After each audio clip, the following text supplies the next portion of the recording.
لا حول ولا قوة إلا بالله العلي العظيم أعوذ بالله من الشيطان اللعين الرجيم بسم الله الرحمن الرحيم الحمد لله رب العالمين الصلاة والسلام على أشرف الأنبياء والمرسلين خاتم النبیین رحمت للعالمین بالقاسم محمد صلوات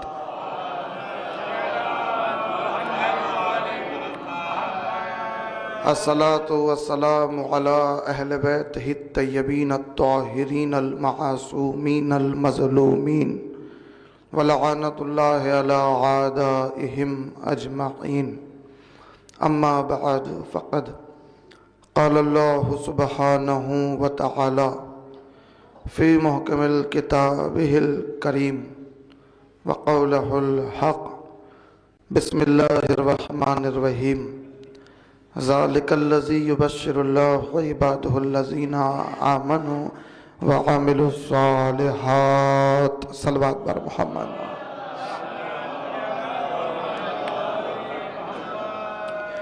تمام تر تعریفیں ذات واجب کے لیے، عالمین کے پالنے والے کے لیے مخصوص ہے۔ وہی لائق عبادت ہے، وہی لائق سجدہ ہے، وہی لائق ذکر ہے، جس کے قبضہ قدرت میں کائنات کا نظام برقرار ہے۔ ہزارہ نعمتیں جس کی ہم پا رہے ہیں، ہزارہ نعمتیں اس کی جس سے ہم استفادہ اٹھا رہے ہیں، اسی کے لیے تمام تر تعریفیں ہیں جو احسن الخالقین ہے۔ اور درود اور سلام ان انوار، ان مقدس ہستیوں کے نام انہی کے لیے مخصوص کہ جن کی محبت اس کائنات کی خلقت کا سبب ٹھہری ہے، جن کی محبت وجہ نجات قرار پائی ہے، جن کی محبت میزان الاعمال قرار پائی ہے۔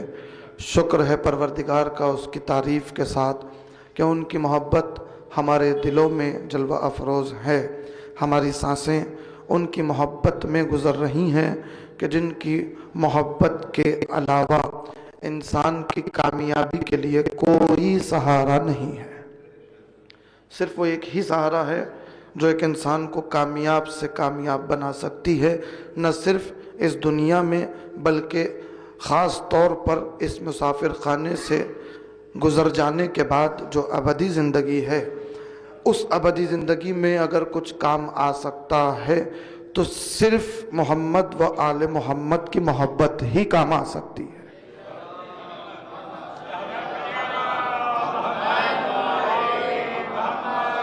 چونکہ ایک مومنہ مرحومہ کی ایصال ثواب ساتھ کے سلسلے میں مجلس منعقد کی گئی ہے، یقیناً گھر والوں کے لیے بہت کٹھن لمحات ہیں۔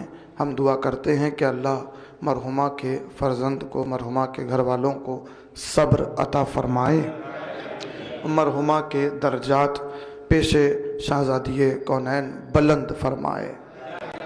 عزیزان گرامی، خداوند مختصر سی تمہید ہوگی اور وقت مقررہ جو وقت دیا گیا ہے انشاءاللہ میں اس میں تمام کر لوں گا گفتگو۔ چند گزارشات چھوٹے بھائیوں کے لیے ہیں، چند پیغامات ہیں، اور اسی کے ساتھ ذکر تو ذکر ہے۔ بزرگ علماء یا اہل علم تشریف فرما ہیں، وہ دعاؤں سے نوازیں گے انشاءاللہ۔ عزیزان گرامی، خداوند عالم چونکہ اپنی کتاب میں قیامت تک کے لیے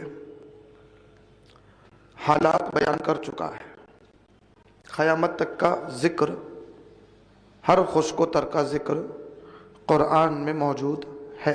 یہ تو ہم نے ہمیشہ سنا ہے کہ ہر خشک و تر کا ذکر، بات شروع ہو رہی ہے، بڑی توجہ، ہر خشک و تر کا ذکر قرآن میں موجود ہے۔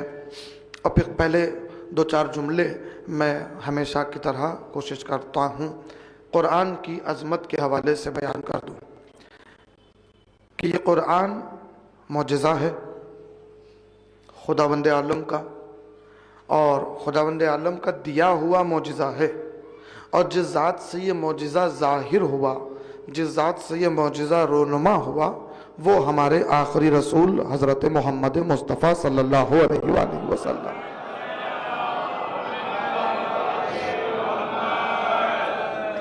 کیا کہنے سرکار کی شان، اللہ اکبر، کہ جس کی زبان کے الفاظ قرآن بن رہے ہیں، جس کی زبان کے الفاظ آیتیں بن رہی ہیں، جس کی زبان کا معیار یہ ہے، جس کی زبان کی امانت داری یہ ہے۔ کسی عالم نے کیا خوب جملہ کہا تھا کہ ہماری جان قربان اس رسول کی زبان کی امانت داری پر، اس رسول کی زبان کی امانت داری پر ہماری جان قربان۔ یہ کیا امانت داری ہے؟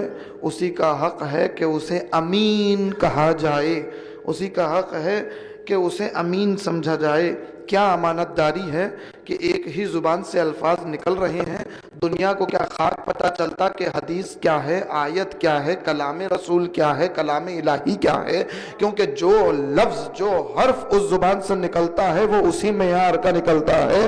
یہ اس کی زبان کی امانت داری ہے کہ الفاظ ادا کر کے پھر یہ بھی بتا رہے ہیں یہ جو میں نے کہا یہ آیت ہے، اللہ کی کلام، اللہ کا کلام ہے، اب یہ جو میں نے کہا یہ میرا قول ہے، حدیث ہے۔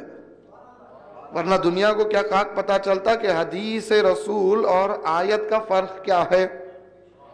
یہ تو زبان کا کرشمہ ہے۔ اور پھر اس زبان پر اگر کوئی شک کر لے، پوری توجہ، اس زبان پہ اگر کوئی شک کر لے تو بلا شبہ، بلا شک، پہلی ہی منزل میں شک کا بیج ذہن میں جیسے ہی بویا، سب سے پہلی منزل یہ ہے کہ وہ ایمان اسلام کے دائرے سے فوراً باہر ہو گیا۔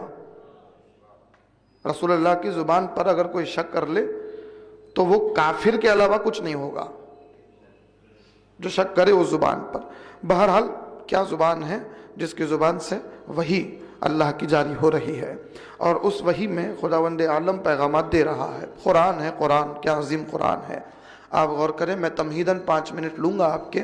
کل ہمارے ایک دوست سے ہماری اس عنوان پہ گفتگو ایسے ہی ہو رہی تھی، اس گفتگو میں ایک بات بہت اچھی ذہن میں آئی، چاہتا ہوں کہ پہنچا دوں آپ تمام تک۔ یہ دیکھیں، یہاں پڑھے لکھے پڑھنے والے بچے موجود ہیں، اسکول کے طلباء، کالج کے طلباء موجود ہیں، ایجوکیشن حاصل کرنے والے موجود ہیں۔ یقیناً ہم دعا گو ہیں کہ خدایا ہماری قوم کے بچوں کے ایجوکیشن میں ترقی عطا فرما، علم میں ترقی عطا فرما، کامیابی کی منزلیں اللہ ان کو عطا کرے۔ اب آپ غور کریں، یہاں میرے بزرگ بھی بیٹھے ہیں اور آج جو بچے پڑھ رہے ہیں وہ بچے بھی بیٹھے ہیں۔ سبجیکٹس بہت ہیں، کیٹیگریز بہت ہیں، ایجوکیشن کے لیے، علم کے لیے کیٹیگریز بہت ہیں۔ اب جس کا جو انٹرسٹ ہوتا ہے، جس کی جو خواہش ہوتی ہے، جس کا ذہن جس معیار کا ہوتا ہے وہ اس معیار سے آگے بڑھتا ہے۔ اگر کسی کا ذہن کامرس کی طرف ہے تو وہ کامرس کی طرف جائے گا، کسی کا ذہن اگر جھاڑوں میں ہے یا جانوروں میں ہے یا انسان کی نشو و نما پہ ہے تو وہ پھر بایولوجی میں جائے گا یا زولوجی میں جائے گا۔ اسی انداز میں اگر کسی کا ذہن حساب و کتاب میں بہت تیز ہے تو وہ میتھمیٹکس کی لائن چنے گا، کسی کا ذہن طب میں بہت خاص ہے تو وہ پھر ڈاکٹری میں آگے بڑھے گا۔ یہ اپنے اپنے ذہن کی بات ہے، اپنے اپنے شعور کی بات ہے، ٹھیک ہے۔ ہاں، یہ اور بات ہے کہ زبردستی کوئی کیٹیگری، کوئی سبجیکٹ کسی کے ذہن پہ تھوپا نہ جائے۔ یہ ایک جملہ نہیں ہے، یہ پورا مکمل پیغام ہے کہ زبردستی کوئی سبجیکٹ، کوئی کیٹیگری کسی کے ذہن پہ تھوپا نہ جائے، زبردستی نہ کی جائے۔ معلوم کیا جائے کہ بچے کا ذہن کیا چاہتا ہے، کس فیلڈ میں وہ آگے بڑھ سکتا ہے، کس زاویے سے اس کو نشو و نما ہو سکتی ہے۔ آپ اپنی خواہش کی بنا پر اس کا فیوچر خراب نہ کریں، اس کے ذہن کی، اس کے شعور کی نشو و نما کے حساب سے اس کو آگے بڑھائیں۔ بہرحال عزیزان گرامی، تو اب کیٹیگریز بہت ہیں، سبجیکٹس بہت ہیں، اور اب جیسے ہی پڑھنا آپ شروع کریں گے، کتاب آپ کو مل گئی سبجیکٹ کی، کتاب دے دی آپ کو، بھئی یہ کتاب ہے، آپ کو پڑھنی ہے، اور یہ پڑھ کے آپ کو کامیاب 1 سال پورا پڑھنا ہے آپ کو۔ پھر 1 سال کے بعد ایگزام ہوگا، سوالات پوچھے جائیں گے، آپ کو جوابات دینے ہیں، اور اس میں آپ کو امتیاز حاصل کرنا ہے، اس میں آپ کو کامیابی حاصل کرنی ہے، یہی کائنات کا دستور ہے، ٹھیک۔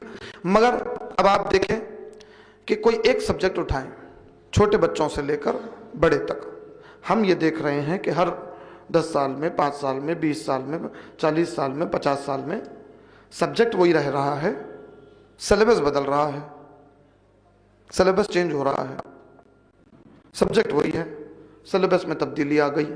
کیوں آ گئی بھائی سلیبس میں تبدیلی؟ وجہ کیا ہے سلیبس میں تبدیلی آنے کی؟ بھائی آسان مثال، دور کہاں جائیں، ہم جب پڑھتے تھے چھوٹے رہنے اسکول میں تو سیدھا سیدھا پڑھایا جاتا تھا ABCD۔ اب جو بچے پڑھ رہے ہیں ان کو سیدھا ABCD نہیں پڑھایا جا رہا، ان کو فونیٹکس پڑھایا جا رہا ہے، ان کو حروف کی آوازوں کے ساتھ پڑھایا جا رہا ہے۔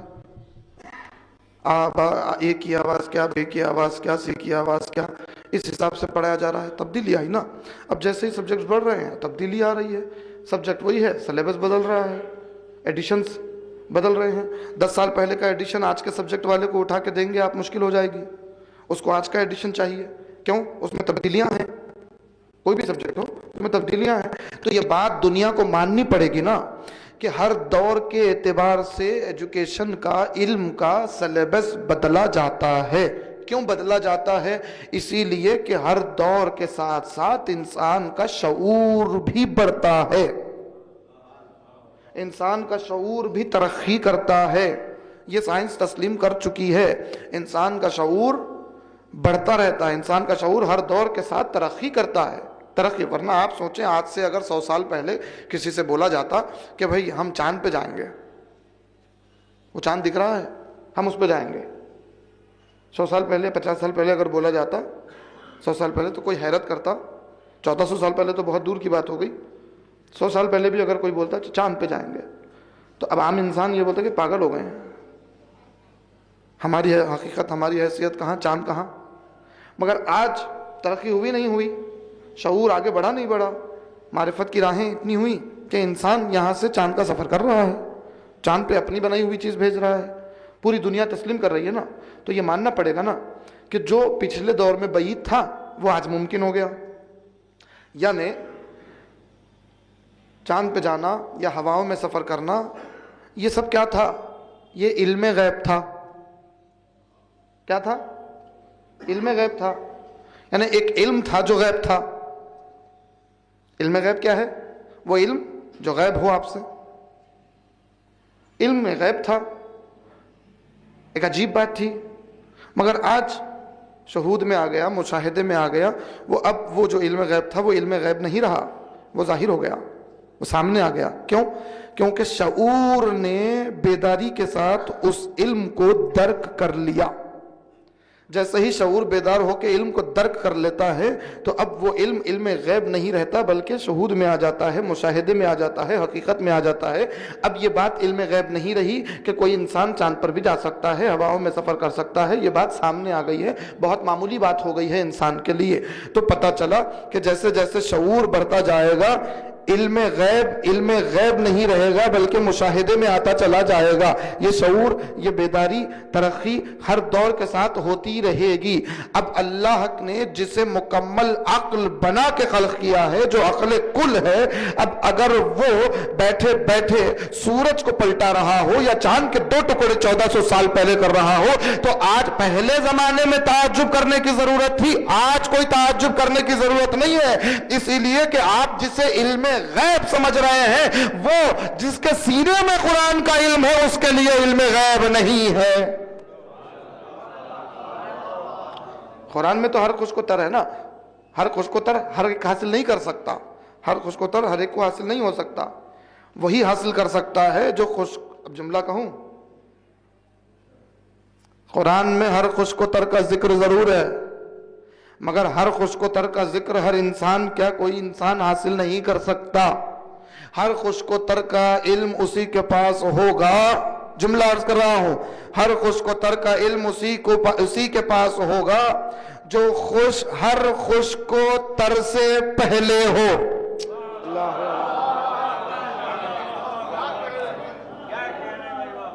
جس کے سامنے خشک بھی ہو، جس کے سامنے تر بھی ہو۔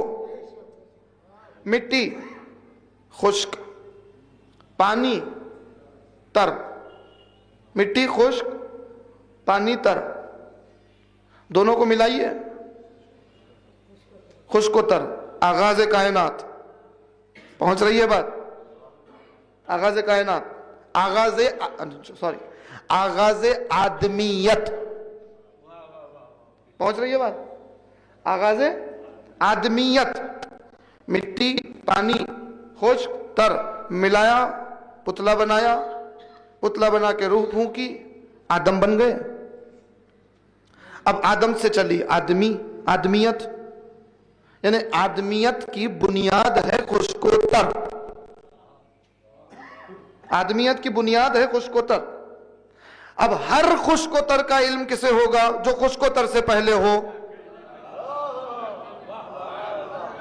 یعنی آدم تو آدم ہوں گے، ہر خشک و تر کا مکمل علم آدم کے پاس نہیں ہوگا. اب وہاں سے سلسلہ چلے گا، ہر خشک و تر کا علم ان کے پاس نہیں ہوگا. ان کے پاس اتنا ہی علم ہوگا جتنا ضرورت ہے ان کے دور کے لیے، جو اللہ نے ان کو دیا ہے. ہر خشک و تر کا علم ان کے پاس نہیں ہوگا. کس کے پاس ہوگا؟ جو ہر خشک و تر سے پہلے ہو. خشک اور تر جس کے سامنے بن رہے ہو، خشک اور تر جس کے محتاج ہو. تو تاریخ میں سوائے رسالت مآب کے قول کے آپ کو نظر نہ آئے گا کہ میں اس وقت بھی نبی تھا، علی اس وقت بھی ولی تھے، کہ جب اللہ آدم کے لیے مٹی اور پانی کو یکجا کر رہا تھا. صلوات پڑھے محمد وآل محمد وآل.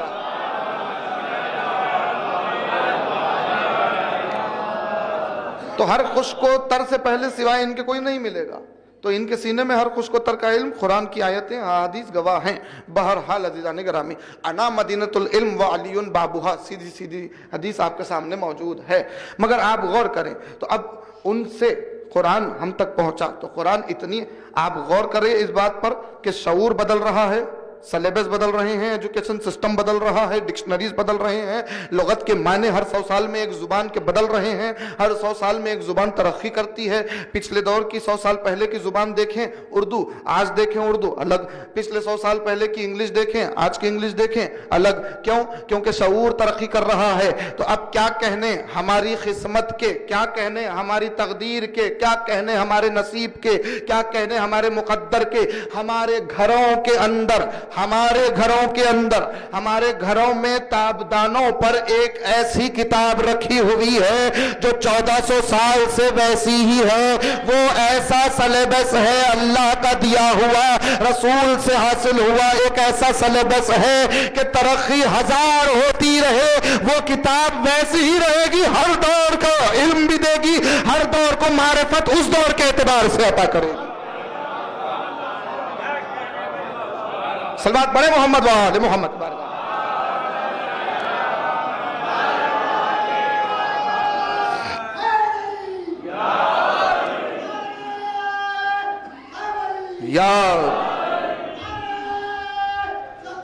یا اللہم صلی علی. یہ اللہ کا بنایا ہوا سلیبس ہے، انسان کا بنایا ہوا نہیں ہے جو دور کے حساب سے بدل جائے. انسان کے بنائے ہوئے سلیبس، ایجوکیشن سسٹم محتاج ہے دور کا. قیامت تک ہر دور محتاج ہے اللہ کے بنائے ہوئے سلیبس قرآن کا. یہ ہے قرآن کی عظمت. تو ہمیں قرآن سے وہ علوم حاصل کرنے ہیں جو قرآن میں اللہ نے بیان کیے ہیں. ہم قرآن سے دوری کریں گے تو اہل بیت سے دوری ہو جائے گی. اسی لیے کہ رسول ثقلین کہہ رہے ہیں، میں 2 چیزیں چھوڑ کے جا رہا ہوں، ایک قرآن، ایک اہل بیت. ایک قرآن، کسی عالم نے کیا خوب جملہ اس فقرے پہ کہا تھا، میں جلدی سے تمہید مکمل کر لوں کہ بھئی قرآن اہل بیت چھوڑ کے جا رہے ہیں. ثقلین 2 گراں قدر چیزیں، ثقلین 2 گراں قدر چیزیں. بھئی ایک قرآن، ایک اہل بیت، ایک اللہ کی کتاب، ایک اہل بیت. تو کیا پتا چلا؟ قرآن، پہلے قرآن کہا نا، پہلے اللہ کی کتاب کہا، پھر اہل بیت کہا. مطلب یہ ہے کہ تم اہل بیت کو سمجھ ہی نہیں سکتے جب تک کہ قرآن کے دامن کو نہ تھام لو. قرآن کے دامن کو پہلے تھامنا ہوگا تاکہ تم اہل بیت سے قریب ہو، اہل بیت کو سمجھو. پھر اہل بیت کو سمجھو تو پھر اہل بیت کے ذریعے پھر قرآن کی عظمت کو سمجھو. یہ دونوں لازم اور ملزوم ہیں ایک دوسرے کے لیے. بہرحال ایک عالم نے کیا خوب جملہ کہا کہ سوال ہوا کہ رسول نے یہی کیوں کہا، کہ دو چیزیں چھوڑ کے جا رہا ہوں، ایک قرآن ایک اہل بیت. کیوں؟ کیا کیا چھوڑ کے گئے رسول اللہ؟ اللہ اکبر، کیا کچھ نہیں چھوڑا رسول اللہ نے. کتنی چیزیں ہیں رسول اللہ کی. اگر آپ موٹی موٹی چیزیں دیکھیں سیدھا سیدھا تو بھائی اصحاب رسول چھوڑ کے جا رہے ہیں، ازواج رسول کی رسول چھوڑ کے جا رہے ہیں، تبرکات رسول چھوڑ کے جا رہے ہیں انبیاء کے. سب چھوڑیے، اللہ کا گھر کعبۃ اللہ بیت الحرام، اللہ کا گھر چھوڑ کے جا رہے ہیں نا. مگر یہ نہیں کہہ رہے ہیں کعبہ چھوڑ کے جا رہا ہوں، اصحاب چھوڑ کے جا رہا ہوں، ازواج چھوڑ کے جا رہا ہوں، مسجد چھوڑ کے جا رہا ہوں، منبر چھوڑ کے جا رہا ہوں. کیا کہہ رہے ہیں؟ اللہ کی کتاب چھوڑ کے جا رہا ہوں، اہل بیت چھوڑ کے جا رہا ہوں. یہ سب بھی تو چھوڑ کے گئے نا. پھر یہی کیوں کہا؟ یہ دو ہی کیوں کہا؟ اس کی ایک مثال میں نے کہا نا، ایک عالم نے بہترین جملہ، ایک عالم دین نے بہترین ایگزامپل دے کے اسے سمجھایا. میں پہنچا دوں آپ تک. اب میں اپنے حساب سے پہنچا رہا ہوں، بات الگ ہے. اگر میں مجلس پڑھنے کے بعد، اس مجلس سے خطاب کرنے کے بعد جاتے جاتے یہ اعلان کر دوں کہ مومنین، میں آپ کے درمیان دو چیزیں چھوڑ کے جا رہا ہوں، ایک یہ مائک، ایک یہ ممبر.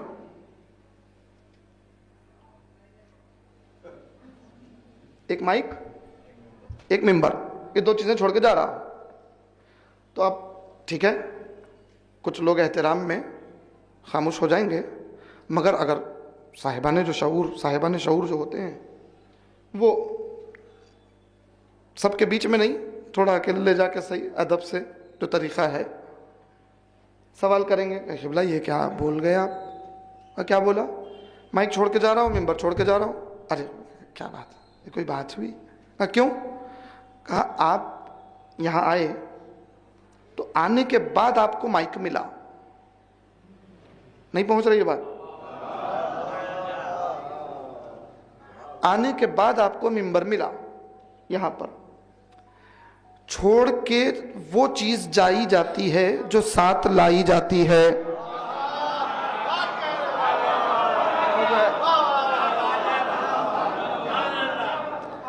وہ چیز چھوڑ کے جائی جاتی ہے جو ساتھ لائی جاتی ہے. بات پہنچی؟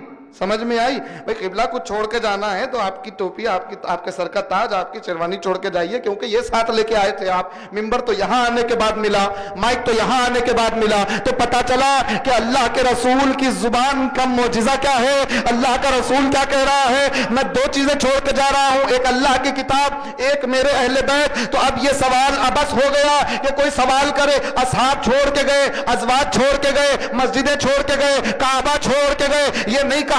کیوں نہیں کہا؟ اسی لیے کہ جب یہاں آئے اس عالم سے، جب بشر کی شکل میں یہاں آئے ہیں، وہ نور جب کہہ کرے بشر میں یہاں آیا، تو وہ رسول اللہ یہ دنیا میں آئے تو آنے کے بعد جب ساتھ ہوا تو اصحاب ملے. لوگ ساتھ ہوئے تو اصحاب ہوئے. تو اصحاب یہاں ملے، ازواج یہاں ملی، کعبہ یہاں ملا، مسجدیں یہاں ملی. اللہ اکبر. اسی لیے نہیں کہا کہ مسجدیں چھوڑ کے جا رہا ہوں، اصحاب چھوڑ کے جا رہا ہوں، کعبہ چھوڑ کے جا رہا ہوں، اصحاب چھوڑ کے جا رہا ہوں، ازواج چھوڑ کے جا رہا ہوں. کہا نہیں، جو چیز میں اپنے ساتھ لے کے اللہ کی طرف سے آیا تھا وہ قرآن اور اہل بیت چھوڑ کے جا رہا.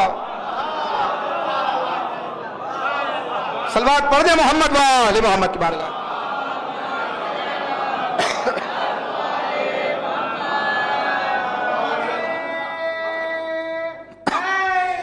یا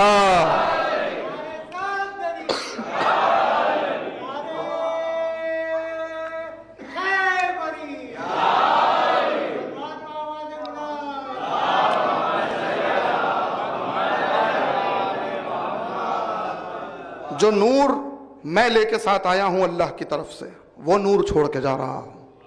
ایک نور اللہ کی کتاب ہے، ایک نور میرے اہل بیت ہے. تو اب اہل بیت کو کسی سے نہ ملائیے، اہل بیت کو کسی سے تقابل نہ کیجیے. اہل بیت کا رسول معیار دے رہے ہیں. جملہ عرض کر رہا ہوں اہل معرفت کے لیے، اور یہ جملہ بطور خاص رسول معیار دے رہے ہیں دنیا کو، قیامت تک کے لیے معیار دے رہے ہیں کہ قیامت تک اہل بیت کا تقابل غیروں سے نہ کرنا۔ اگر اہل بیت کا تقابل کرنا ہے تو اللہ کی کتاب سے کرنا، اللہ کی کتاب کا تقابل کرنا ہے تو اہل بیت سے کرنا۔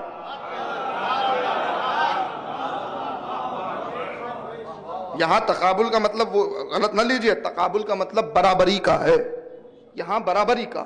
اگر اہل بیت کے برابر کوئی نظر آئے گا تو صرف اللہ کی کتاب، اللہ کی کتاب کے برابر کوئی نظر آئے گے تو اہل بیت۔ تو ان کی محبت لازم اور واجب قرار دی گئی ہے۔ یہی ہے بشارت اللہ کی جو آیت میں نے پیش کی ہے۔ اللہ نے اپنے بندوں کو بشارت دی، خوشخبری دے دی۔ تو بندے کون ہیں؟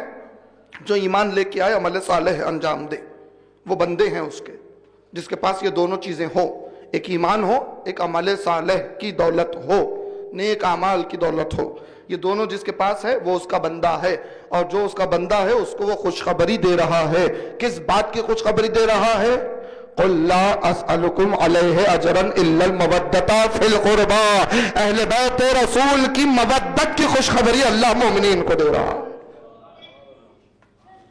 اس محبت سے ہٹ کے کوئی چیز کام آ ہی نہیں سکتی، کوئی چیز کام نہیں آ سکتی، صرف یہی محبت ہے جو کام آ سکتی ہے۔ بہرحال اب آپ غور کریں، دنیا اتنی ترقی کر رہی ہے تو علی والوں کو، چاہنے والوں کو، اہل بیت کے جن کے پاس قرآن جیسی کتاب ہے، قرآن جیسی کتاب ہے، ان کو علم حاصل کرتے ہوئے آگے بڑھنا چاہیے، معرفت کی راہوں پر بڑھنا چاہیے، چھوٹی چھوٹی باتوں سے باہر نکلنا چاہیے۔ بالخصوص ہماری قوم کو میں اکثر عرض کر رہا ہوں کہ کئی ایسی چیزیں ہیں جس سے ہم کو باہر نکلنا ہے، چھوٹی چھوٹی چیزوں سے۔ ہم چھوٹی چھوٹی چیزوں میں ملوث ہو گئے ہیں، پھنس گئے ہیں، گرفتار ہو گئے ہیں۔ ایک تو سوشل میڈیا ہے، فیس بک، انسٹاگرام، اسنیپ وغیرہ، یہ جو چیزیں ہیں ہم اس کے قیدی بن گئے ہیں۔ میں ہمیشہ جملہ کہہ رہا ہوں، ہم اس کے اسیر ہو رہے ہیں۔ اور پھر دوسری چیز یہ ہے کہ ان سے ہٹ کے جب اپنے مذہب کی، اپنی قوم کی یا اپنے رسومات کی بات آتی ہے تو ہم ان ایسی چھوٹی چھوٹی چیزوں میں ملوث ہو گئے ہیں کہ جس کا کوئی ڈھنگ ہی نہیں ہے، جو بے ڈھنگ ہے چیزیں، جس کا کوئی ربط ہی نہیں ہے محمد و آل محمد سے، قرآن سے۔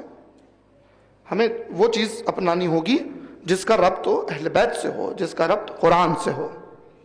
مثال دے رہا ہوں، پیغام اہم ہے، مرحومہ کی ایصال ثواب کی مجلس ہے تو بات قبرستان کی تو ہوگی، چونکہ ممینہ دفن ہوئی ہیں، قبرستان کی بات تو ہوگی۔ قبرستان کے آداب بہت ضروری ہیں، جنازے کے آداب بہت ضروری ہیں، اور یہ تمام چیزیں یہاں سے سکھائی نہیں جا سکتی۔ یہ چیزیں اہم ہیں مگر ہر چیز تفصیلی یہاں سے نہیں سکھائی جا سکتی۔ میں اشارہ دے دوں گا، بس اشارہ دے کے آگے بڑھوں گا۔ مدرسے بہت ہیں، وہاں تعلیمات حاصل کریں، سوالات کریں۔ جو مدرس پڑھا رہا ہے پڑھا کے نکل نہ جائیں، آپ کوشچنز پیدا کیجئے، آپ سوالات پیدا کیجئے، غور و فکر کر کے سوالات کیجئے۔ سوال علم کی کنجی ہے، کیجئے، وہ الگ مقامات ہیں۔ بہرحال جیسے مثال کے طور پہ جنازہ، خبردار جنازے کے آگے آگے نہ چلو، پیچھے پیچھے چلو۔ ہوتا یہ ہے جنازہ پیچھے ہے، ہم آگے بڑھ رہے ہیں، جیسے ہمیں پہلے خبر میں جانا ہے۔ بات سمجھ میں آ رہی ہے؟ جنازہ آگے آگے ہو، اور جنازہ بھگایا نہ جائے، آرام سے لے جایا جائے، صبر و تحمل سے لے جایا جائے۔ اور جب جنازہ جائے، بھائی کل کیا کر رہے ہیں؟ شام میں جنازہ چل رہا، شام میں کہاں جانا ہے اپنے کو؟ اچھا وہ دعوت میں آ رہے ہیں آپ؟ یہ تمام باتیں جنازے میں نہیں ہونی چاہیے۔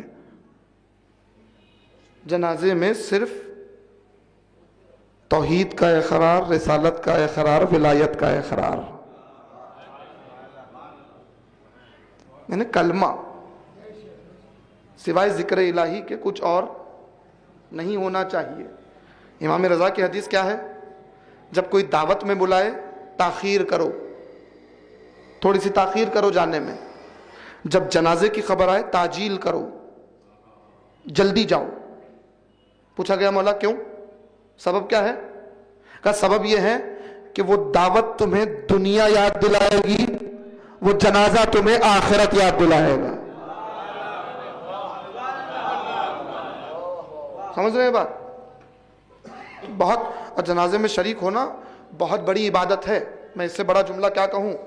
میرے اور آپ کے ائمہ کی روایتیں موجود ہیں، خاص طور پہ 7ویں امام موسی کاظم علیہ الصلوۃ والسلام.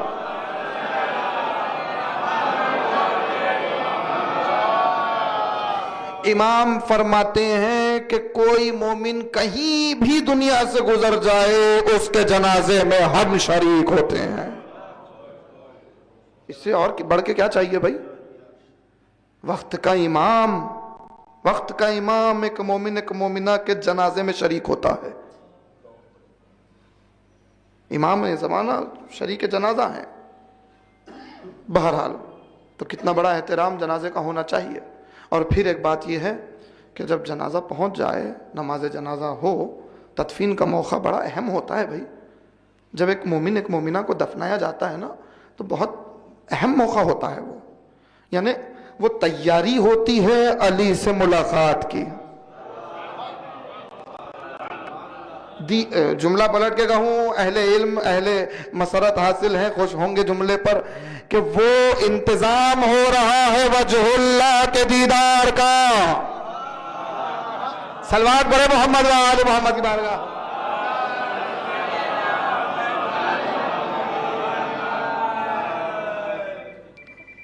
تو وہاں ہر کوئی عالم نہ بن جائے. نہیں پہنچا جملہ؟ جب تدفین ہو رہی ہو ہر کوئی عالم نہ بن جائے.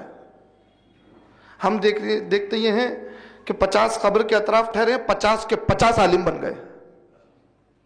سب عالم بن گئے. وہ بیچارہ دفن کرنے والا پہلے میت کی جدائی، مرحوم کی جدائی کا درد اس کے سینے میں ہے، فرقت کا غم اس کے سینے میں ہے، وہ اپنے آپ کو سنبھال نہیں پا رہا ہے، وہ اس کے ہوش حواس گم ہو رہے ہیں، پھر بھی اپنی ذمہ داری پوری کر رہا ہے، اپنی ذمہ داری کو ادا کرنے کی کوشش کر رہا ہے. اب ایسے عالم میں 50 آدمی کھڑے ہو کر اطراف، ایسا نہیں ویسا، ویسا نہیں ایسا، یہ نہیں کرنا ویسا نہیں کرنا، سیدھے کرو، پلٹاؤ، ہاتھ سیدھا کرو، ہاتھ باندھو، پیر سیدھا کرو، سر پہلے کرو، پیر پہلے کرو. ارے عزیزان گرامی ذرا سمجھیے نزاکت.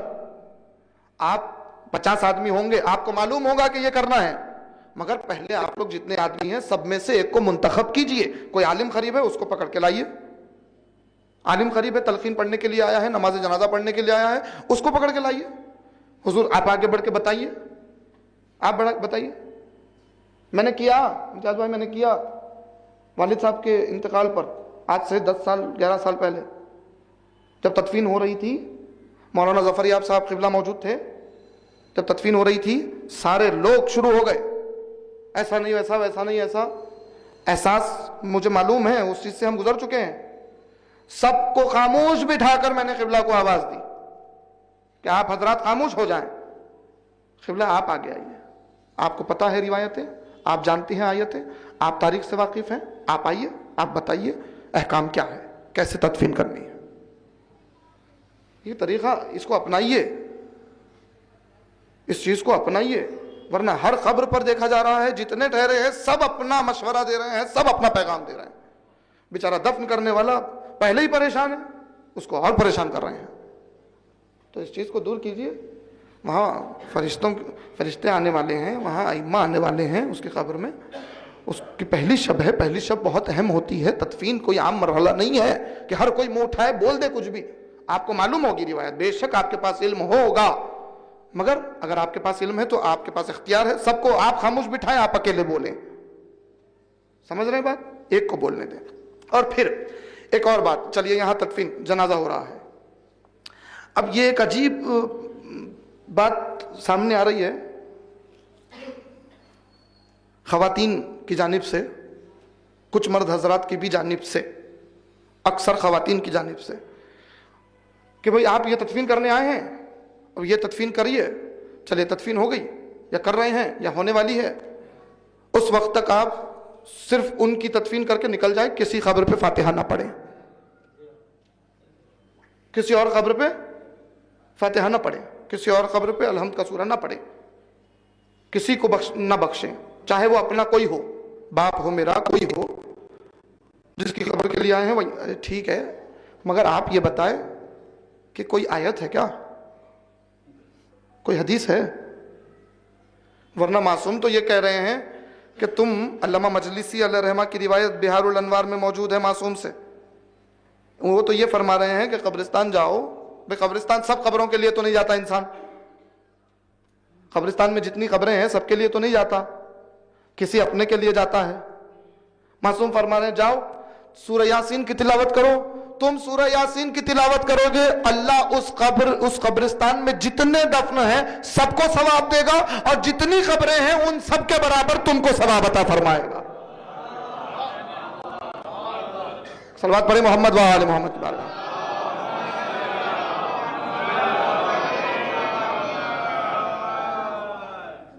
تو یہ کوئی بنیاد نہیں ہے اس بات کی، یہ بے ڈھنگی بات ہے کہ ان کی قبر پہ نہ پڑھیں، ان کی قبر پہ نہ پڑھیں.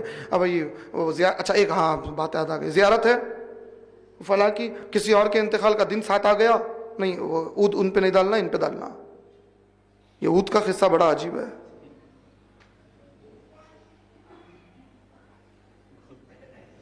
بڑا عجیب ہے.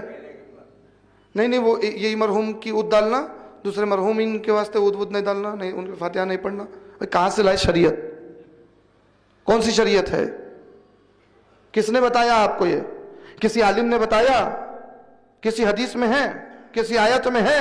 پھر آپ کی مرضی سے آپ کہاں سے لے کے آ گئی یہ بات؟ ورنہ آپ 14 شعبان کو سارے مرحومین پہ سورہ فاتحہ ایک ساتھ پڑھ رہے ہیں. مگر وہ بھی ہے وہاں کوئی انتقال ہو جائے قریب میں تو ان کو الگ کرنا ہے، وہ صرف ان پہ کرنا. بہرحال کیا ہے پتہ نہیں، عجیب و غریب قصے نکال کے بیٹھے ہیں لوگ، چھوٹی چھوٹی چیزیں. ایسا کچھ نہیں ہے. ایک الحمد پڑھیے 100 مردوں کے لیے بھیجیے. الحمد نہیں، ایک صلوات پڑھیے 1000 مرحومین کو اس حل ثواب ایک ساتھ کر دیجیے. اللہ کی رحمت میں کوئی کمی ہے کہ نہیں آپ ان کے انتقال کے لیے ان پہ ہی سورہ فاتحہ پڑھنا ہے، دوسرے پہ نہیں پہنچے گا؟ اللہ کی رحمت میں کمی ہے؟ معصوم کے پاس کوئی کمی ہے کہ نہیں ان پہ پہنچانا، آپ ان پہ نہیں پہنچانا؟ یہ باتیں غلط ہے، بے بنیاد ہے، ان کی کوئی حقیقت نہیں ہے. یاد رکھیں 100 مرحومین بھی ہیں تو ایک ساتھ پڑھ دیجئے. آج کسی کا انتقال ہو رہا ہے، تدفین ہو رہی ہے، ان پہ سورہ فاتحہ پڑھتے پڑھتے ان کے ساتھ دعا کیجئے، اے اللہ میں ان پہ سورہ فاتحہ پڑھ رہا ہوں جو تدفین ہو رہی ہے، یہ سورہ فاتحہ کا ثواب ان کے ساتھ یہاں جتنے مومنین دفن ہیں ان سب کو پہنچا دے. صلوات پڑھے محمد و آل محمد کی بارگاہ.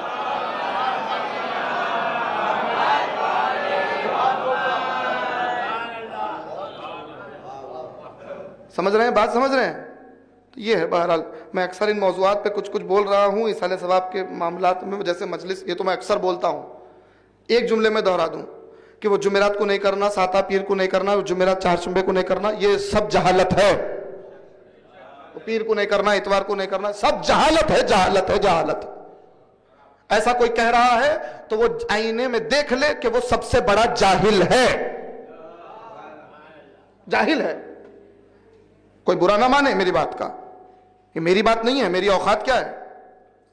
یہ مجلس کا عنوان ہے، مجلس عزائے سید الشہداء. حسین کی مجلس ہے. حسین کی مجلس پیر کی محتاج نہیں ہے.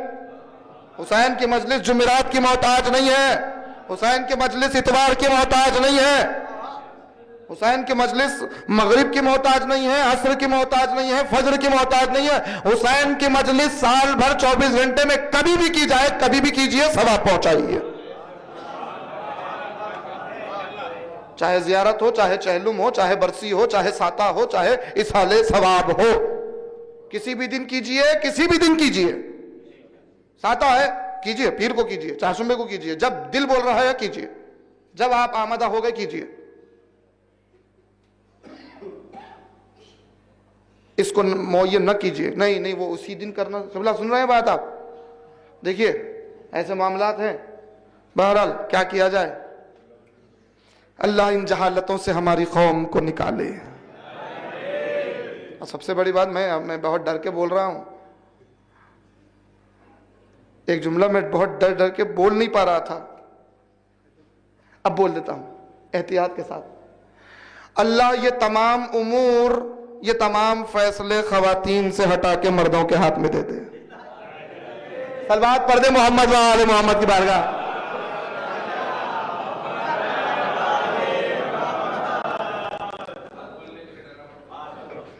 100 بات کی، ایک بات ایک اور اصل بات کر دیجیے.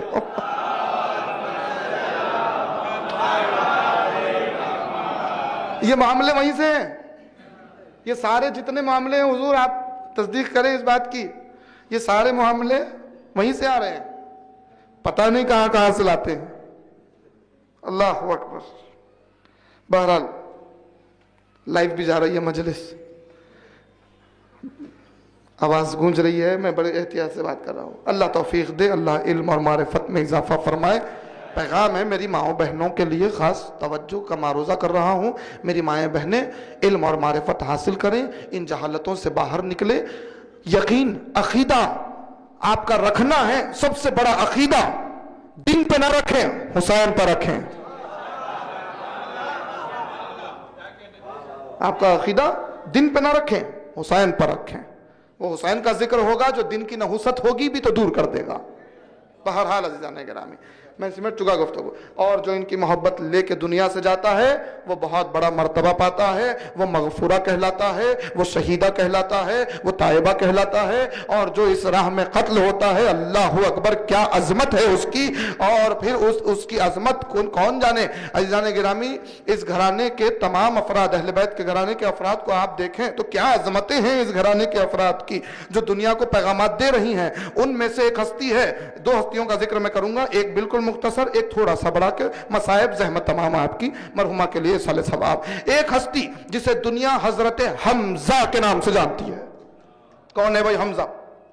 اسد رسول، رسول کا شیر، رسول اللہ کا چچا، حضرت حمزہ ابو طالب کے بھائی، حضرت حمزہ افضل سید الشہداء، جسے کربلا، ایک جملہ کہوں، جسے کربلا سے پہلے سید الشہداء کہا جائے، بھلا اس کا مقام کیا ہوگا.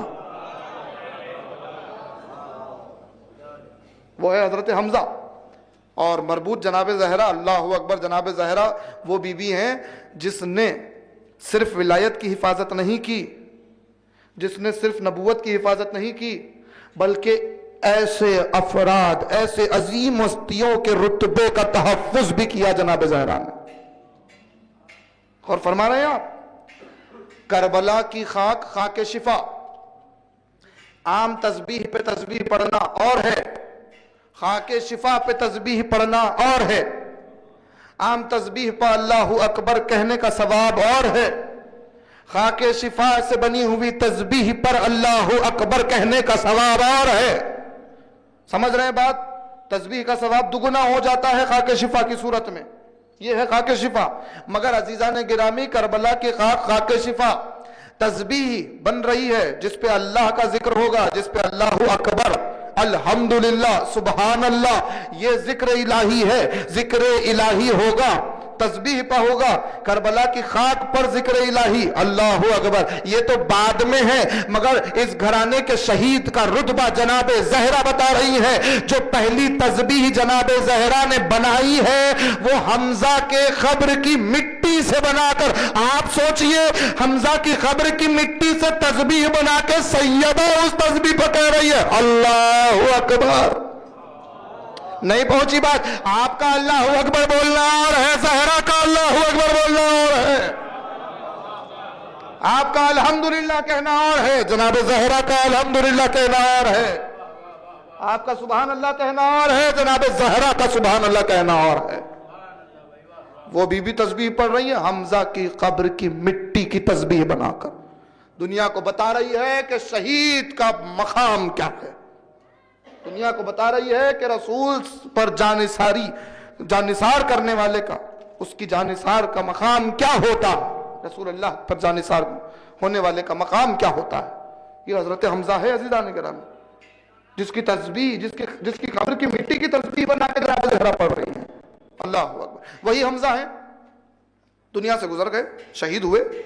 ہاں ایک بات اور میں نے ایک مجلس میں کہا تھا کہ ہندہ ملونہ نے وہ حبشی غلام کے ذریعے جو ظلم کیا تھا اور نکال کے کلیجہ، حضرت حمزہ کا کلیجہ نکالا تھا.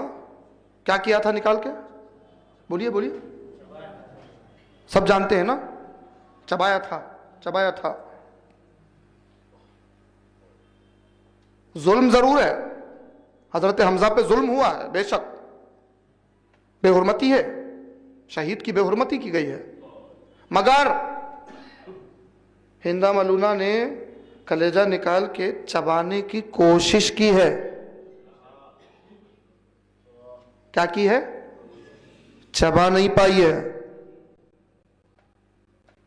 معصوم سے روایت موجود ہے, وہ چبا نہیں سکی, کلیجہ حمزہ کا چبا نہیں سکی, چبتا ہی نہیں تھا. کیوں؟ معصوم سے پوچھا گیا کیوں چبا کیوں نہیں پائی؟ کہا وہ شہید ہے, وہ جنتی ہے, یہ دوزخی ہے, یہ جہنمی ہے. اگر وہ کلیجہ شہید کا چبا لیتی اور اس کلیجے کے حصے اس کے اندر چلے جاتے, صلوات پڑھے محمد و آل محمد کی بارگاہ.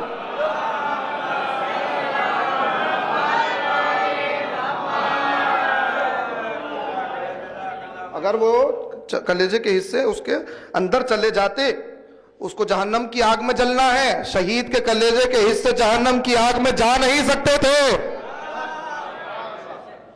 سمجھ میں آ رہی ہے بات؟ تو اللہ نے محفوظ کر دیا, وہ چبا نہیں پائی, کوشش بہت کی.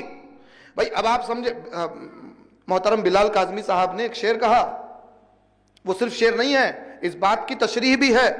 کربلا آج بھی زندہ ہے مثال حمزہ, کربلا آج بھی زندہ ہے مثال حمزہ, یہ حقیقت کسی ہندا سے چبائی نہ گئی. صلوات پڑھے محمد و آل محمد کی بارگاہ.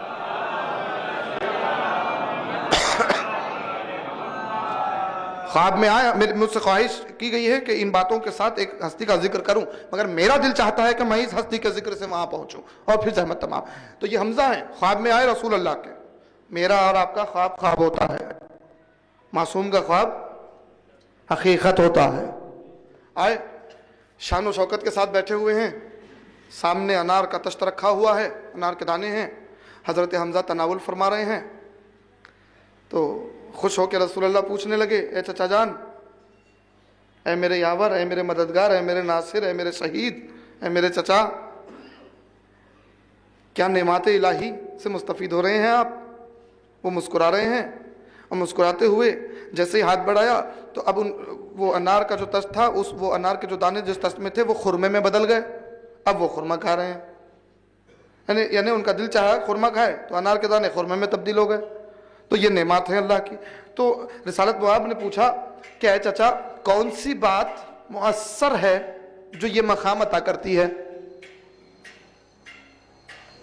کون سی بات مؤثر ہے جو آپ کو یہ مقام عطا ہوا ہے؟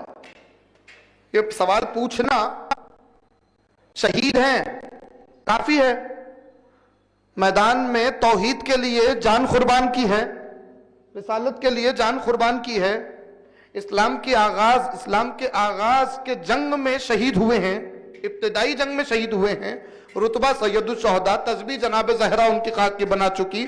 اس کے باوجود رسول اللہ پوچھ رہے ہیں, اے چچا کون سی ایسی بات ہے جو یہ نعمات آپ مستفید ہو رہے ہیں اللہ سے؟ کچھ تو راز ہوگا نا. اب جواب مجھے تاریخ میں ملا, روایت سنیے گا, جواب تاریخ کا بڑی عجیب ہے. حضرت حمزہ نے یہ جواب نہیں دیا کہ اے محمد, اے میرے رسول, اے میرے بھتیجے, ایسا نہیں ہے کہ ہاں میں شہید ہوں تو یہ رتبہ میرا, شہید کا رتبہ ہے بلند, مگر جواب یہ نہیں دیا حضرت حمزہ نے روایت میں, اس خواب میں, کہ مجھے شہادت سے یہ ملا یا میری تسبیح جناب زہرا نے بنائی ہے, بے شک میرا عزم, میں شہید ہوں تو یہ مجھے حاصل ہو رہا ہے, یا پھر یہ کہ میں نے میدان میں جنگ کی جان قربان کی ہے تو یہ حاصل ہوا. کہا نہیں, کہا اے محمد, اے میرے بھتیجے, تین چیزیں ہیں جو مؤثر ہوئی ہیں اس رتبے کے لیے کہ اللہ مجھے انعامات سے یہاں نواز رہا ہے. کہا چچا بتائیے وہ کون سی چیزیں ہیں تین کہ جس کی بنیاد پہ حمزہ کہہ رہے ہیں کہ یہ نعمت مجھے مل رہی ہے کہ میں جو چاہتا ہوں کھانے میں وہ سامنے موجود ہو جاتا ہے، یہ شان ہے، شایان شان زندگی وہاں گزر رہی ہے۔ اللہ اکبر۔ کون سی 3 چیزیں ہیں؟ کہا سب سے پہلی چیز، جملہ سنیے گا، حضرت حمزہ کہہ رہے ہیں پہلی تو یہ چیز ہے کہ پیاسے کو پانی پلایا جائے۔ ثواب دیکھیں، کہا پہلی چیز پیاسے کو پانی پلانا، دوسری چیز آپ پر، آپ کی اولاد پر درود بھیجنا، سب سے اہم چیز علی ابن ابی طالب سے محبت رکھنا۔ صلوات پڑھو محمد و آل محمد کی بارگاہ۔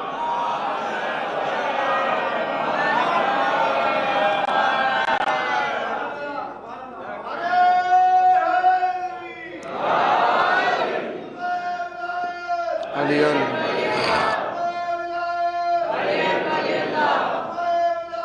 علی علی ولی اللہ، علی ولی اللہ، علی ولی اللہ، یا اللہم صلی علی محمد۔ پیاسے کو سیراب کرنا۔ اور یہاں دیکھیے حمزہ کہہ رہے ہیں آپ کو فکر کرنا ہوگا، ہمیشہ سے آپ قول سنتے ہیں نا امام علی النخعی علیہ السلام کا،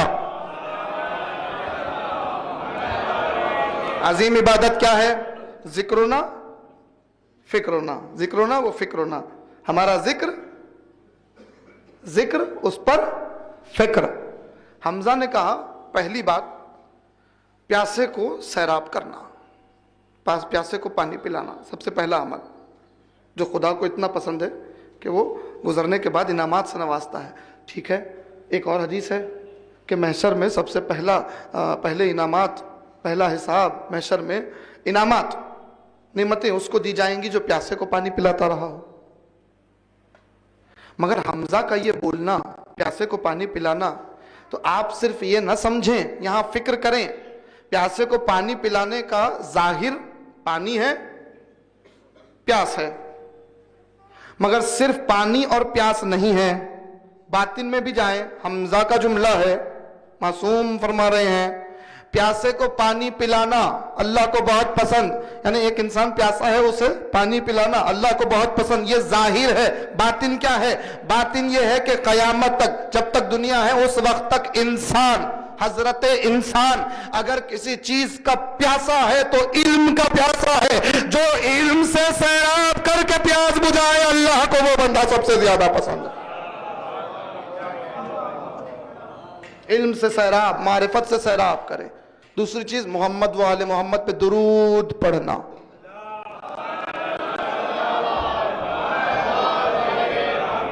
سب سے اہم چیز یہ دونوں کی قبولیت کا باعث کا علی سے محبت۔ علی سے، حمزہ کہہ رہے ہیں علی سے محبت، جو یہ شان یہ رتبہ مجھے حاصل ہوا، یعنی حمزہ یہ بتا رہے ہیں کہ میدان میں جا کر لڑنا، میدان میں جا کے زخمی ہونا، میدان میں جا کے خون بہانا، میدان میں جا کے اتنے زخمی ہو کے دنیا سے گزرنا، تڑپ کے دنیا سے گزرنا یقیناً رتبہ ہے اللہ کی بارگاہ میں۔ اگر اس کے باوجود بھی اگر محبت علی کی نہیں ہے تو پھر کوئی رتبہ ملنے والا نہیں ہے، وہ خون کے قطرے بیکار ہو جائیں گے جو میدان میں گرے ہیں لڑتے ہوئے۔ اگر محبت علی کی نہیں ہے تو سوچئے جب میدان میں لڑ کے خدا کی راہ میں قربان ہو کے شہید کہہ رہا ہے کہ یہ رتبہ بھی ہے تو علی کی محبت، اب سوچئے جو علی کا بغض رکھ کے رسول کو چھوڑ کے میدان سے بھاگ جائے اس کا کیا عالم ہونے والا، کیا معیار ہوگا۔ بہرحال اور پھر اس گھرانے کے جو خادم نظر آئے وہ بھی اللہ اکبر، اللہ اکبر۔ ایک بی بی حبش کے بادشاہ کی بیٹی، تخت تھا، تاج تھا، رعایا تھی، حکومت تھی، دولت تھی، شہرت تھی، سب کچھ تھا۔ حق کی جستجو میں سب ٹھکرا کے چلی، حق کی جستجو میں سب ٹھکرا دیا، ٹھکرا کے چلی، مدینہ پہنچی، معلوم ہوا رسول ہیں، اللہ کے رسول ہیں، خدمت میں آئی، ملاقات کا شرف حاصل کیا۔ حق کی جستجو تھی. رسول اللہ نے پوچھا نام کیا ہے آپ کا؟ بی بی نے کہا میرا نام میمونہ ہے. کیا ہے؟ میمونہ ہے. میرا نام میمونہ ہے. کہا ٹھیک ہے، آپ میری بیٹی کی کنیزی کا شرف حاصل کیجئے. علم، معرفت، حق کی جستجو یہیں سے ملے گی. بیٹی کی کنیزی میں دے دیا. اب وہ کنیز خدا کی کنیز بن گئی.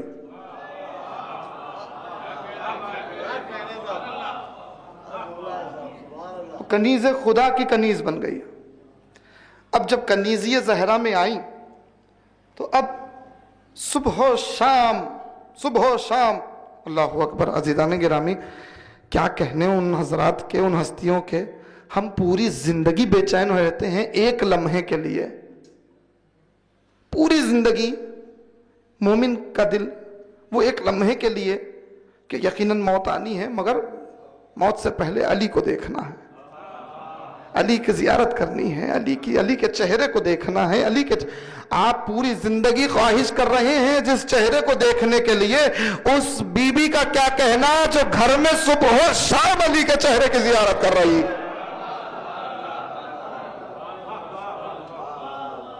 علی کی زیارت کر رہی ہے، زہرا کی زیارت کر رہی ہے، حسن حسین کی زیارت کر رہی ہے، کام کر رہی ہے ساتھ، اور پھر معجزے دکھا رہی ہے.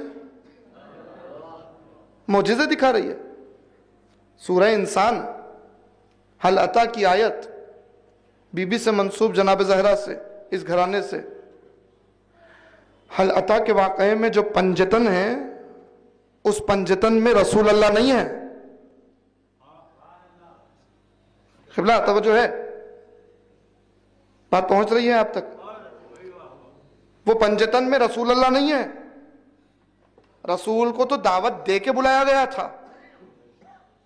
اہتمام جس نے کیا ان میں حسن ہیں، حسین ہیں، علی ہیں، فاطمہ ہیں. ان کے ساتھ اس واقعے میں جس کا شکریہ اللہ ادا کرے، واقعے میں ان چار سے ہٹ کے اگر کوئی ہے تو وہ یہاں رسول اللہ نہیں ہے. رسول اللہ کے لیے تو اہتمام ہے، مگر یہاں جو ہے وہ فضا ہے. فضا ہے جس کو علی نے نام دیا فضا. نام کیا تھا؟ میمونہ، حبش کی شہزادی. علی نے نام دیا فضا. اور ایسے ہی نہیں دیا. فضا کسے کہتے ہیں؟ چاندی کو. کیمیا گری میں ماہر تھی جناب فضا، وہ علم تھا ان کے پاس. اب اس واقعے میں جانا نہیں چاہتا میں، تفصیل ہو جائے گی. فضا، چاندی. اب ایک عجیب نقطہ آیا، کیونکہ ابھی مجلس میں آئے یہاں تو گزارش ہوئی، حکم ہوا کہ جناب فضا پہ کچھ بولیے. اتنی ہی دیر میں یہاں ایک خیال آیا مومنین کے ہاتھوں کو دیکھ کر کہ ایک بات پہنچائی جائے. اللہ اکبر، کیا کہنے فضا کے.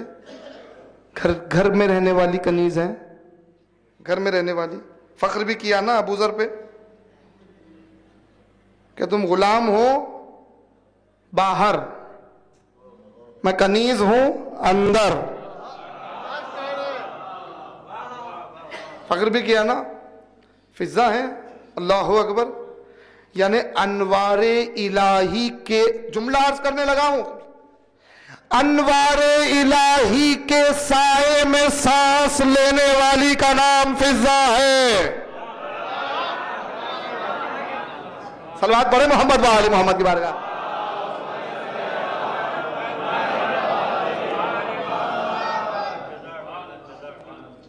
کیا عظمت ہوگی. اللہ اکبر، اللہ اکبر. پیغام ہے فضا کا. پیغام ہے. کیا پیغام ہے؟ خنبر اور فضا، ان دونوں نے پیغام کیا دیا؟ خاص طور پہ فضا بادشاہی چھوڑ گئیں، پیغام دے رہی ہیں کہ دیکھو، اگر بادشاہی پکڑے ہوئے رہتی، تخت و تاج پکڑے ہوئے رہتی اور حکومت کرتی، بہترین شاہی زندگی گزار سکتی تھی نا. چلے جاتی واپس، گزارتی بہترین زندگی. یہاں فخر و فاخر میں زندگیاں گزار رہی ہیں، یہاں صبر و تحمل میں زندگی گزار رہی ہیں. یہاں ظلم ہو رہا ہے، صبر کرتے ہوئے زندگی گزار رہی ہے. کیسی شہزادی؟ حکومت جس کے پاس تھی، رعایا جس کے پاس تھی، دولت جس کے پاس تھی، شہرت جس کے پاس تھی، وہ بیوی وہ کنیزی میں آ گئی ہیں یہاں پر اور شرف حاصل کر کے یہ زندگی گزار رہی ہے۔ کیا پیغام دیا؟ پیغام یہ دیا کہ دیکھو فطرت انسان پہ غور کرو، انسان کی فطرت بقا چاہتی ہے، فنا نہیں چاہتی۔ اللہ اکبر، اللہ، انسان کی فطرت بقا چاہتی ہے، فنا نہیں چاہتی۔ اب وہ لوگ جو صرف دولت، شہرت، تاج، حکومت، رعایت، بادشاہت بس اسی کے ساتھ رہے، ان سے دور رہے، زندگی تو شاہی طور پہ گزار لی مگر مر گئے تو آج دیکھ لو کوٹھیاں ویران ہو گئی، دیوڑیاں ویران ہو گئی، کوئی نام لینے والا موجود نہیں۔ جو اپنے دور میں اپنے تخت پہ بیٹھ کے سامنے قصیدے اپنے لکھواتے تھے وہ قصیدے پڑھے جاتے تھے، آج کوئی ان کے قصیدے کا ایک لفظ پڑھنے والا موجود نہیں۔ کوٹھیاں ویران ہو گئی، خبروں کا کوئی نام و نشان نہیں۔ فضا پیغام دے رہی ہے، تخت و تاج، دولت و شہرت سب کو ٹھوکر مارو، زہرا اور علی کی کنیزی میں آ جاؤ، قیامت تک ان کا ذکر کے ساتھ ہمارا ذکر باقی رہے۔ صلوات پڑھے محمد و آل محمد کی بارگاہ۔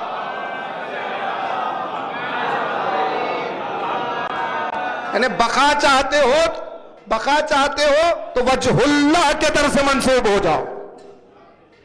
یہ دولتیں، یہ شہرتیں، یہ حکومتیں، یہ رعایتیں آپ کو کام نہیں آئیں گی۔ آپ کو کام آئے گا علی کے در کی غلامی کام آئے گی، جناب زہرا کے در کی کنیزی کام آئے گی۔ فضا چاندی، اللہ اکبر۔ اب ایک عجیب بات ہے، آخری جملہ، مصائب، ربط مصائب، وقت ہو گیا ہے عزیزان گرامی۔ بہرحال ایک روایت، مومن کی پہچان، مومن کی شان، مومن کی آن بان، ایک روایت، اور سب عمل کر رہے ہیں یہاں جتنے تقریباً مومنین بیٹھے ہیں سب کے پاس انگوٹھی ہے، پتھر ہے، اس میں کون سا پتھر ہے؟ عقیق کا پتھر ہے، ٹھیک ہے۔ عقیق راز بے راز نہیں ہوتا، عقیق تو سب کے لیے ہوتا ہے، عقیق تو مومن کی پہچان ہے نا۔ تو عقیق سب نے پہنا۔ اچھا، یہ عقیق کی انگوٹھی بنائی تو کس میٹل میں بنائی؟ چاندی میں۔ یعنی چاندی اور عقیق ہر مومن کے ہاتھ میں ہے، نشانی ہے اس کی، پہچان ہے اس کی۔ توجہ چاہتا ہوں کہ بھائی بڑی توجہ، میں نے کہا نا جملہ ذہن میں آیا ہے، نقطہ آیا ہے ذہن میں۔ ایک مومن کی پہچان، ایک مومن کی شان، چاندی اور عقیق۔ اچھا عقیق ہی کیوں؟ میرے بزرگ جانتے ہیں، دعاؤں سے نوازیں گے۔ عقیق ہی کیوں؟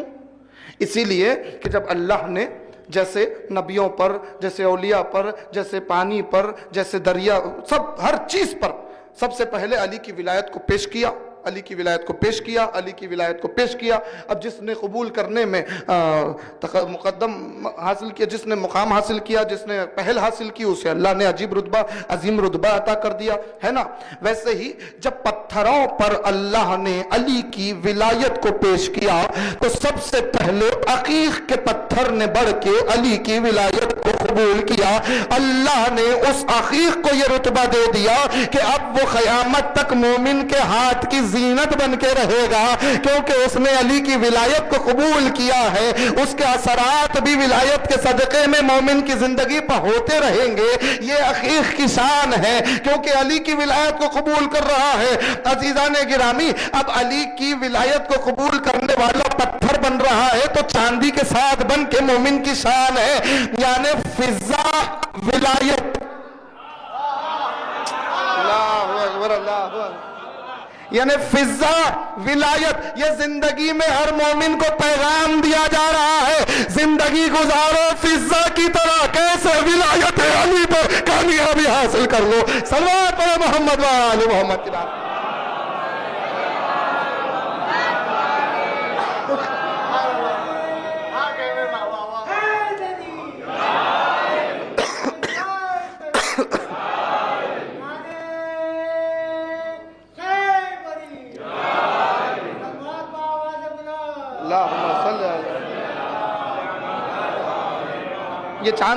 یہ چاندی آپ کو فکر دیتی رہے، فضا کی طرح عمل کرو، فضہ کی طرح زندگی گزارو. چاندی فضہ کو کہتے ہیں. فضہ کی طرح کامیابی حاصل کرو. 20 سال قرآن سے کلام کرنا. 20 سال. کوئی سوال کر رہا ہے اس کا جواب آیت سے دے رہی ہیں. عام گفتگو میں، نارمل گفتگو میں کوئی بات کر رہا ہے، کوئی سوال کر رہا ہے کسی بات پہ، اس کا جواب آیت سے دے رہی ہیں. قرآن کی زبان سے کلام کر رہی ہیں. اللہ اکبر. جس گھرانے کی کنیز قرآن کی زبان میں کلام کر رہی ہے اس گھرانے کے افراد کا کیا رتبہ ہوگا، اس گھرانے کی شان کیا ہوگی. یعنی فضہ پیغام، جہاں مجلس شروع ہوئی تھی وہیں سے واپس، یعنی فضہ بتا رہی ہیں کہ قرآن وہ کتاب ہے جو ہمیشہ اہل بیت سے خرید کر کے رکھتی ہے. ہمیشہ اہل بیت سے فضہ پیغام دے رہی ہے، اور پھر ہر مرحلے میں ساتھ ہے. ہر مرحلے میں حسین جناب زہرا کی پوری زندگی جناب فضہ نے دیکھی ہے. جناب زہرا کے مصائب میں سب سے زیادہ ساتھ جناب فضہ نے دیا ہے. جناب زہرا کے بعد اولاد زہرا کا خیال رکھا ہے کس نے؟ فضہ نے. جناب فضہ نے کتنا خیال رکھا. اللہ اکبر. اور حیات عمر مبارک آپ دیکھیں تو جناب زینب سے کچھ ہی فرق ہے. زیادہ فرق نہیں ہے جناب زینب سے، کچھ ہی فرق ہے، مگر کیا رتبہ ہے. اللہ اکبر. احترام معصوم کر رہے ہیں. ہمارے گھر کی کنیز ہے. ہر لمحہ ساتھ. جلتا ہوا دروازہ بھی فضہ نے دیکھا.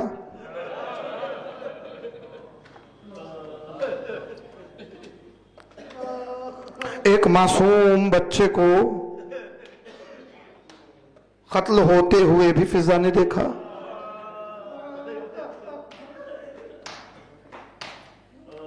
بچوں کو تسلیاں دے کے سلانے کے بعد تنہائی میں روتے ہوئے علی کو بھی فضہ نے دیکھا.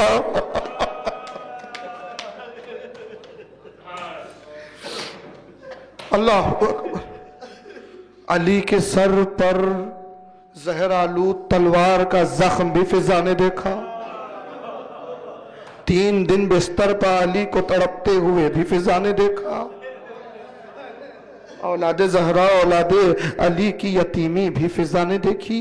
علی کے 10 سال بعد حسن کے جگر کے ٹکڑے بھی فضہ نے دیکھے. حسن کے جنازے پر تیر بھی فضہ نے دیکھے. حسن کی شہادت کے 10 سال بعد اولاد نبی کو مدینے سے نکلتے ہوئے 7 فضہ نے دیکھا ہی نہیں، 7 نکل گئی.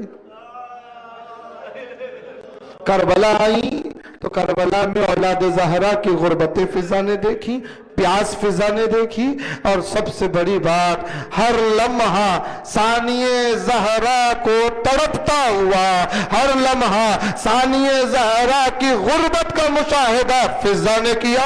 یہاں تک کہ دربار یزید آ گیا، جناب زینب کی بے قراری فضہ نے دیکھی. اللہ رے کنیزی زہرا کا شرف ہے فضہ کو.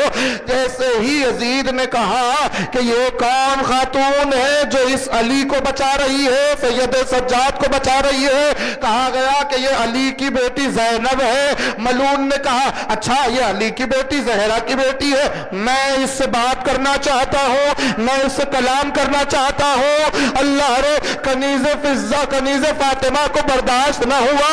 فضہ پہلے دوڑتی ہوئی اسی کیفیت میں آگے آئی. کہا ملعون شرم نہیں آ رہی کیا جملہ کہ کس سے بات کرے گا؟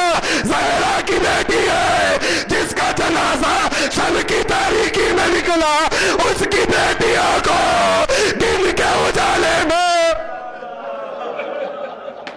میری بیوی سے بات کرے گا، میری شہزادی سے بات کرے گا. میری شہزادی ہے، میں اس گھرانے کی کنیز، یہ میری شہزادی ہے، میری فاطمہ بیوی کی بیٹی ہے، محمد کی نواسی ہے، میں کلام کرنے نہ دوں گی. ایک مرتبہ ملعون نے تازیانہ برداروں سے کہا کہ آگے بڑھو، اس بی بی کو تازیانے مارو. جیسے ہی وہ آگے بڑھے فضہ کی نظر چند حبش کے جوانوں پر پڑی. فضہ نے ان کو آگاہ کیا، کیا دیکھ رہے ہو؟ جانتے ہو میں کون ہوں؟ میں حبش کی شہزادی ہوں. جیسے تمہیں شرم نہیں آتی تمہارے قبیلے کی خاتون پر حملہ کیا جائے. ان لوگوں نے تلواریں نکال والی فضا کا عمل تو یہی تھا، فضا تو یہی چاہتی تھی کہ ان کی غیرتوں کو جگائے، صرف اپنی حفاظت کے لیے نہیں عزیزو، علی کی بیٹی علی کی بہوؤں کی حفاظت کے لیے۔ مگر جیسے ہی وہ آگے بڑھے، کہا ہے یزید یہ حبش کی شہزادی ہماری غیرت گوارا نہیں کرتی، ہمارے ہوتے ہوئے خاتون ہمارے قبیلے کی اس قیدی کے عالم میں ہو اور اس پر ظلم کیا جائے، ہم تلواریں چلائیں گے۔ یزید گھبرایا، کہا پیچھے ہٹ جاؤ۔ ہائے زینب کا دل بھر آیا، مدینہ کا رخ کیا، کہا نانا اے نانا فضا حبش کی بیوی اتنے آگے میرا کوئی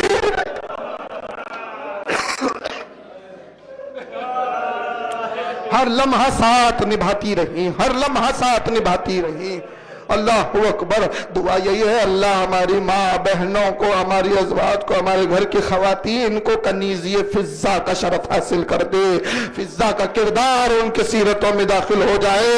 اللہ اکبر۔ پلٹ کے آئیں تو چہلم کے لیے ساتھ آئی ہیں، ہر لمحہ ساتھ نبھا رہی ہیں، آخری دم تک ساتھ نبھایا ہے، آخری دم تک ہر شہادت اپنی آنکھوں سے دیکھی ہے، یہاں تک کہ جناب زینب کو کبھی اکیلا نہ چھوڑا، ہمیشہ جناب زینب کے ساتھ رہی، شام گئی تو ساتھ گئی۔ اللہ اکبر۔ فضا کا عمل کیا تھا جانتے ہو؟ بعد کربلا ایک فضا کا عمل بتاؤں، ایک جناب زہرا کا ذکر زحمت تمام۔ عزیزان گرامی، فضا کا عمل یہ تھا بعد کربلا، روایت کہتی ہے فضا، حضرت حمزہ کی روایت آپ نے سنی نا، 3 باتوں کا ذکر آپ نے سنا نا۔ اب پہلی اس میں جو بات کہی تھی حضرت حمزہ نے رسول اللہ سے، اس پہ غور کرنا۔ جناب فضا کربلا کے بعد پانی کی سبیل لگاتی تھی، پانی کی سبیل لگا کے کہتی تھی اے لوگوں کوئی پیاسا ہے تو میرے حسین کے نام پانی پیے، میرے شہزادے کی پیاس کا صدقہ پانی۔ آئے کربلا والوں کے نام پانی پیے۔ اولاد زہرا کی عظمت بھی دیکھی تھی، اولاد زہرا کی پیاس بھی دیکھی۔ سبیل کا اہتمام کرتی تھی فضا، سبیل نظر حسین کرتی تھی فضا۔ مگر عزیز ہو، جناب زینب کے ساتھ جب آئی، میں ذکر تمام کروں، یہ تو بعد کے واقعات ہیں، اس سے پہلے جب کربلا آئی ہے جناب زینب کے ساتھ، تو جناب زینب کا عجیب عالم فضا نے دیکھا۔ صرف فضا نے نہیں دیکھا، پورے گھرانے نے دیکھا، پورے گھرانے نے نہیں، سید سجاد نے دیکھا۔ ارے عزیزان گرامی، جب کسی کے سر سے ماں یا باپ کا سایہ اٹھ جاتا ہے تو دنیا اسے گلے سے لگا کے پرسا دیتی ہے، تسلی دیتی ہے۔ مگر ہائے میرا امام آیا ہے، اجڑا ہوا قافلہ لے کے آیا ہے، عجیب غربت کا عالم ہے۔ اللہ اکبر۔ آپ اپنی مرحومہ کا ساتھ کر رہے ہیں یا اپنے کسی وارث کا چہلم کرتے ہیں، مزار بجاتے ہیں، کیا لے کے جاتے ہیں، پھولوں کی چادر لے کے جاتے ہیں، فاتحہ خوانی ہوتی ہے۔ مگر ہائے جناب زینب، ہائے سید سجاد، اپنے وارثوں کے چہلم کو آئی تو تھی، مگر کیا لے کے آئے تھے؟ ان کے کٹے ہوئے سر لے کے آئے۔ علی اکبر کا سر ہے، قاسم کا سر ہے، عباس کا، ارے 6 مہینے والے کا سر۔ زحمت تمام کی میں نے۔ اللہ اکبر۔ جناب زینب، بس ذکر ختم کروں، بی بی آئی بھائی کی مزار پہ، زمین پر گر گئی، اسی عالم میں آگے بڑھی، خبر قریب آئی، سلام کیا، السلام علیکہ یا ابا عبداللہ۔ اس کے بعد آواز دی، بھیا تیری زیارت کے یہ آداب نہیں ہے کہ میں اس طرح زمین پہ بیٹھ کے سلام کروں، مگر بھیا تیری بہن شام سے ضعیف ہو کے آئی ہے، بھیا تیری بہن کے پیروں میں اور قوت باقی نہیں رہی ہے، بھیا بہت پیدل چلایا گیا، بہت گھنٹے کھڑایا گیا، میری ہمت کبھی نہیں ٹوٹی۔ اب قبر آئی تو بین کرنے لگی، آنسو بہانے لگی، کیونکہ رونے کے لیے ترس گئی تھی، ماتم کے لیے ترس گئی تھی، بین کرنے کے لیے ترس گئی تھی، ہر قدم پر نیا ظلم تھا۔ اب رو رو کے ہر مصیبت بیان کر رہی ہے، رو بھی رہی ہے، مصیبت بھی بیان کر رہی ہے۔ کرتے کرتے کہا بھیا میں نے حوصلہ کبھی نہیں توڑا، آپ نے جو وعدہ نبھا دیا ہے میں نے وعدے کو نبھایا، صبر کرتی رہی، یہاں تک کہ سر سے چادر گئی، پتھر برسائے گئے، کانٹوں پر چلایا گیا، بازاروں کی ظلم تھا، بازاروں میں دیار بدیار پھرایا گیا، درباروں میں لے جایا گیا۔ بھیا تیری بہن نے کبھی اپنی ہمت کو ٹوٹنے نہیں دیا بھیا، مگر بھیا ایک موقع ایسا آیا جہاں زینب کی کمر جھک گئی بھیا، ایک نظارہ ایسا دیکھا جہاں میری ہمت پست ہونے لگی بھیا، وہاں میرا حوصلہ ٹوٹنے لگا بھیا، بھیا میری آنکھوں میں خون اتر گیا۔ کہا جانتے ہو کون سا موقع تھا بھیا؟ بڑے دربار میں یزید تیرے ہونٹوں پر چھری مار رہا تھا، میں دیکھ رہی تھی۔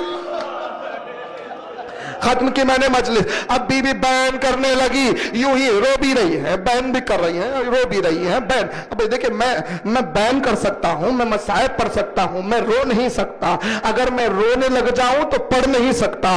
آپ رو رہے ہیں، آپ بیان نہیں کر سکتے، رک رک کے آپ کو سانس میں تک، اگر کوئی بیان بھی کرے اور ایک ساتھ روئے بھی تو سانس لینے میں تکلیف ہوگی نا، سانس رک رک کے آئے گی نا، فطرت ہے نا انسان کی۔ بس روایت سنیں، زحمت تمام آپ کی، اللہ مرحومہ کے درجات بلند کرے۔ جناب زینب قبر حسین پر رو بھی رہی ہے، بیان بھی کر رہی ہے، سانس رک رک کے آنے لگی۔ سجاد بڑی تیزی سے آئے، ہاتھوں کو جوڑا، ابو بھی اماں رک جائیے۔ کہا کیا ہوا میرے لال؟ ابو بھی اماں رک رک کے روئیے، آرام آرام سے بیان کیجئے۔ کہا تھوڑا روئیے، تھوڑا بیان کیجئے، تھم تھم کے بیان کیجئے۔ کہا سجاد اب کیوں تھم جاؤ، صبر کرتی رہی ہو، غموں کا طوفان سینے میں لے کے آئی ہو، اپنے بھائی سے نہیں تو کس سے بیان کروں؟ آنسو تھمے ہوئے ہیں، آنسو انتظار میں ہے بہنے کے لیے، کیوں رک جاؤ؟ ابو بھی اماں میں عصر عاشورہ کو یتیم ہوا تھا، میرے بابا کا سر نیزے پہ بلند ہو کے گیا، کسی نے مجھے یتیمی کا فرصہ نہ دیا۔ ابو بھی اماں میرے سر پر بابا کا سایہ نہیں ہے، جو کچھ ہے آپ کا سایہ ہے۔ ابو بھی اماں بابا نہیں ہے، آپ میرا سہارا ہے۔ آپ ایک سانس میں رو بھی رہی ہے، بیان بھی کر رہی، میرا دل گھبرا رہا ہے، آپ کو کچھ ہو گیا سجاد پھر یتیم ہو جائے گا۔ اور شام میں جب زینب کے سر پر بیشہ مارا گیا، اس وقت سید سجاد نے آواز دی، پھوپھی اماں آج میں پھر سے یتیم۔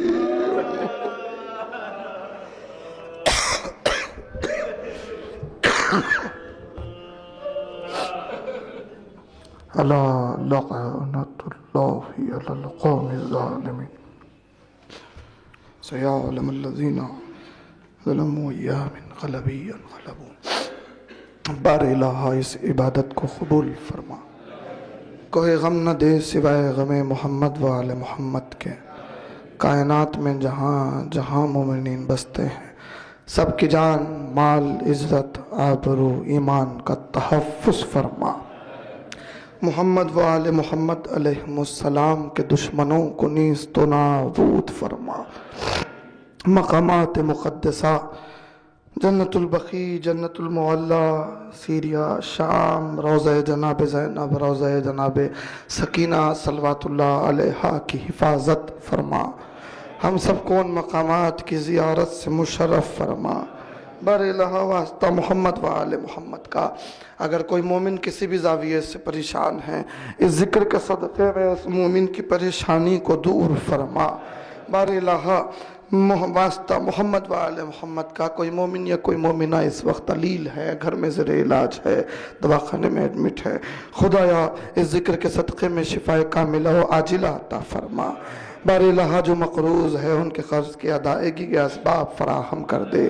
بار الہ واسطہ محمد و آل محمد کا، جو بے اولاد ہیں حضرت فضہ کی عظمتوں کا واسطہ ان کو اولاد عطا فرما۔ بار الہ واسطہ محمد و آل محمد کا، آج کی شب اگر کسی مومن یا مومنہ کے لیے قبر میں پہلی شب ہے تو خدایا اس کی قبر کو نور جناب امیر نور سید الشہداء سے منور فرما۔ بار الہ ہمارے مرحومین کے درجات کو بلند فرما۔ جس مرحومہ کے لیے مجلس کا انعقاد کیا گیا ہے مجلس کا ثواب مرحومہ کی روح کے لیے مخصوص فرما، ان کے درجات پیش جناب فضا پیش جناب زہرا بلند فرما۔ بار الہ دعاؤں میں سب سے اہم دعا منتخب کربلا حضرت حجت کے ظہور میں تعجیل فرما، ہم سب کو حضرت کے ناصروں میں شمار فرما۔ آپ حضرات سے بارے دیگر معروضہ ہے، 1 مرتبہ سورہ الحمد، 3 مرتبہ سورہ اخلاص کی تلاوت فرما کر سہانہ بیگم مرحومہ بنت منصور علی مرحوم و اہلیہ حسن امام مرحوم کی روح کو اور جملہ مرحومین کے ارواح کے لیے اصال فرما۔ بسم اللہ۔